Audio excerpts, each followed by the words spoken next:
If you pan it down here, you see it's about 3 o'clock in the morning, and you got a car or a person inside. If you pan over here, it's the same thing. And a car or a person inside. People want to know where I find my strength at, where I get my strength. I get it from a lot of places, but right now, this morning, I'm getting it from, there's not a motherfucker that's up. There's not a car, there's not a person. Everybody's in the bed, sleep, dreading, and it's a Monday. Ain't it's a Monday. And I'm loving it. I'm loving it where everybody's getting weaker. I'm getting stronger. It's not about the running, the swimming, the push-ups, the sit-ups. It's about what those things do for your mentality. You don't get better on the daggone couch. You get better by coming out here and getting the fuck after it every daggone day. I never forget one time I was running by a graveyard and I was fucking just trying to become. I was fat. And I ran by a graveyard and I looked out there and I have all these epiphanies, man. All these fucking moments of like, it's crazy, man. Of this thought, cause I'm always by myself. I always deep fucking thought about how to get better. I look out there, I'm like, man, I wonder how many of you motherfuckers in there fucking just are so upset with how you lived your life. And fucking just regret how you lived it. And I'm running a 300-pound man thinking, man, don't fucking die like this, bro.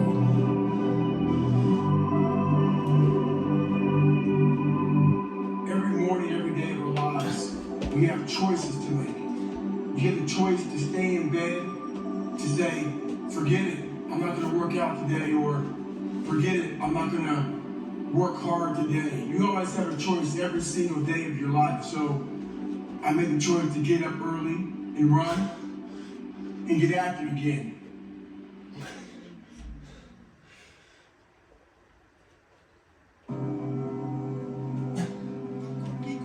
I sprayed for cockroaches. Made $1,000 a month, weighed 300 pounds. And I got home and I watched a show on Discovery Channel of guys carrying boats and logs. Navy SEAL training. And I decided to make a change in my life. I called the recruiter up.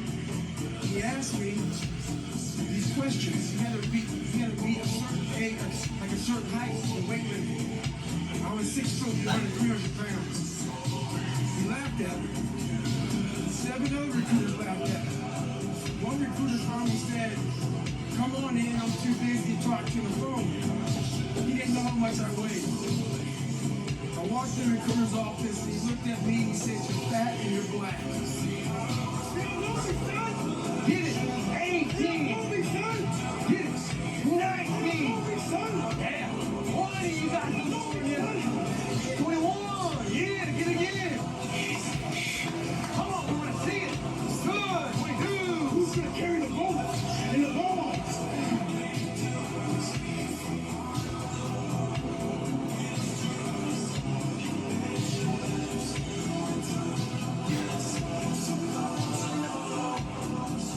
At that time, I knew what happened in their minds.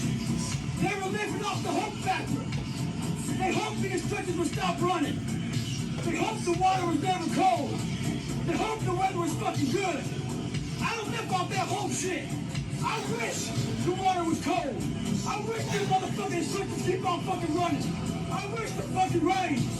When the end is unknown and the distance is unknown, that's when you know where the fuck you are.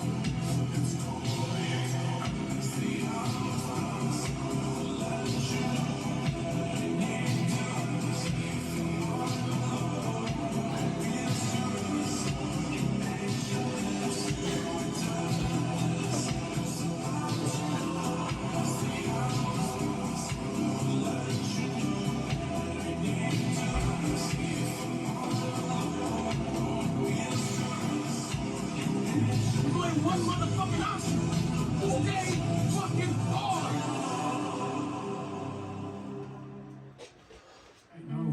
No. I did it for mental. Yeah. People always say, my God, like, no. Don't look at it like, I didn't care about losing weight. I didn't care about being the fastest person. I wasn't making the Olympics. I wasn't going to pros.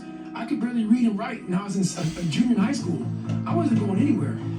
I saw working out as a way for me to build calluses on my mind. I had to callous over the victim's mentality to get to where I'm at now There's nothing but pride I have for myself that I can't really show people. Because I have this face that they see like, are you happy? What's wrong with you? I'm driven. I'm obsessed. In 2007. And, you know, He broke all the bones in his feet. he broke, yeah, he was running 100. I was running this race. It was a 24-hour race. It's a relay team. I was with 4 friends. And the format of the race is, you know, you run a mile, I run a mile, whatever team runs the most amount of miles wins the race. He had no teammates.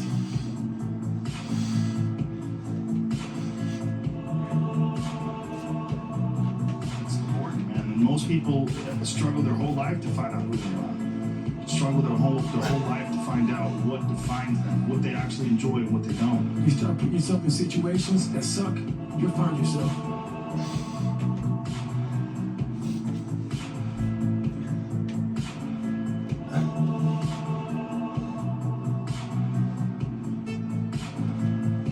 Going into combat, going into war, out of the 100 men that go into war, 10 shouldn't even fucking be there.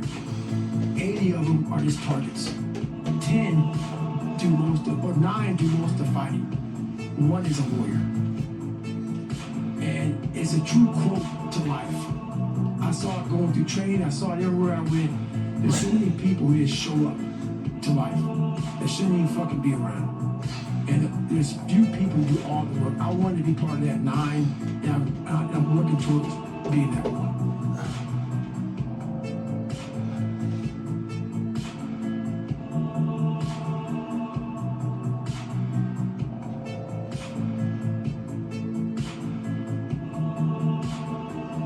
You have to attack. You have to keep attacking. The enemy has to know he is not going to give up. You must break the soul, whatever the fuck is in front of you. If you keep on attacking something, nothing wants to stand in front of anything that is relentless.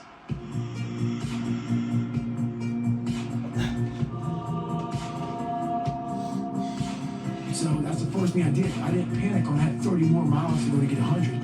I started the process. Slowly but surely I was able to stand up, and I was literally hobbling around this track, just walking.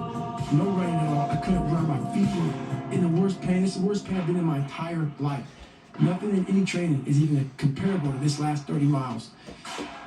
And what happened was, my ex-wife looked at me and she's like, man, we agreed I'm not gonna make the time. I was going way too slow. And at that time, at mile 81, something clicked that I'll never probably be able to do again, where my mind, body, spirit, soul, everything is connected. And my mind knew I wasn't fucking around anymore. It knew I wasn't gonna quit. It knew that guy was dead and buried and gone. And I was gonna die out here on this fucking run out front for whatever reason why. I was gonna get through this motherfucker.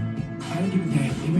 There was no fucking crowds. There was no trophy at the end. I wasn't even in a race in my mind. It was nothing. It wasn't about nothing. There was no nothing. It was a bunch of people who didn't know who the fuck I was. And it was me against me. And I used all these different dark places to start bringing out light and just fucking going deeper and deeper.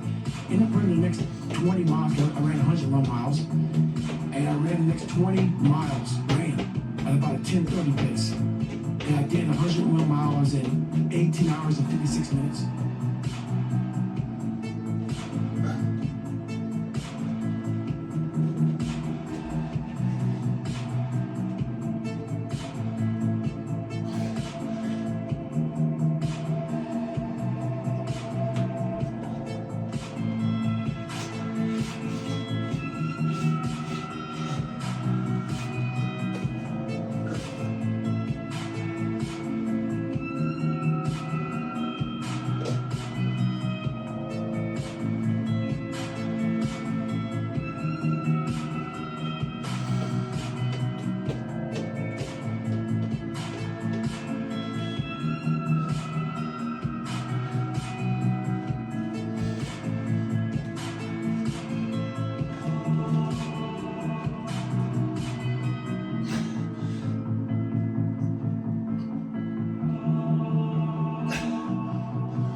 listen to me.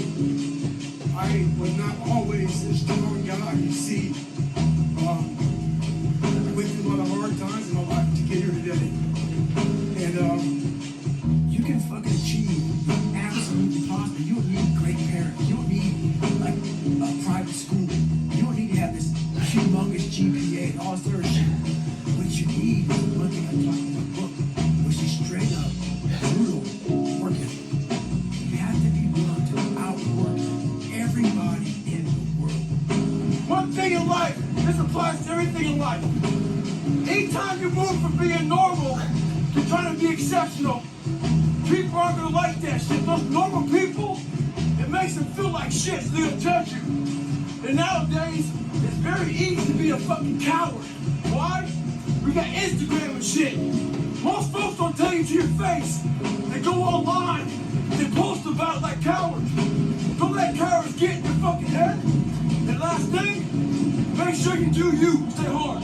On the journey, there's always be that motherfucker in the sewer you came from that's grabbing at your fucking ankle as you leave that sewer.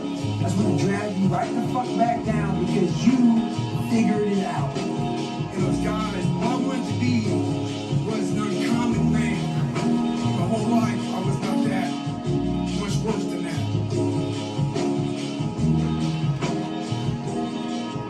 Fuck people.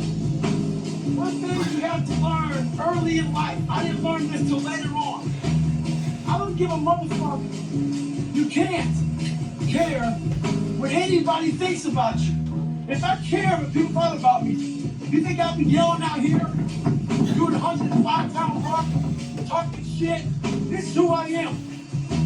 Find out who you are, whoever that may be. I don't give a fuck what you are.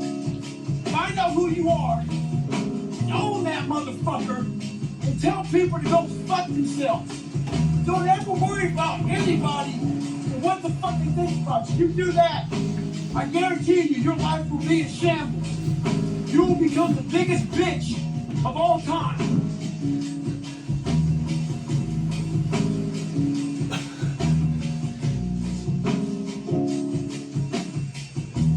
And last thing, make sure you do you. Stay hard.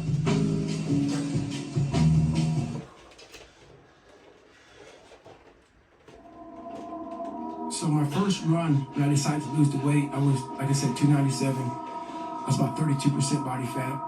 And my idea was to run 4 miles for my first run. I didn't know how bad it was gonna fucking hurt me. I used to run before I was fat, and I was like, fuck it, I can do this. I ran a quarter mile and walked home. I walked home and sat on my couch and cried. I went to my mom's house, who was about maybe 20 minutes down the road, and cried again in her couch, saying, I can't fucking do this shit. I don't know what I'm gonna do. And my mind just kept fucking with me. And kept fucking, you're not good enough, man. This isn't for you, man. These guys are the baddest motherfuckers on planet Earth. You're not that. If I try to make it all pretty and shit, that's not what my life was. It was a violent struggle daily to get where I'm at today. I'm not gonna water it down. Shit wasn't fun. It ain't fun today. She came back in. All I'm gonna do is call Chris Costner on the phone and ran straight to the bad one and I fucking did it. So she said, take the doctor. I said, no, let me sit here and enjoy this pain.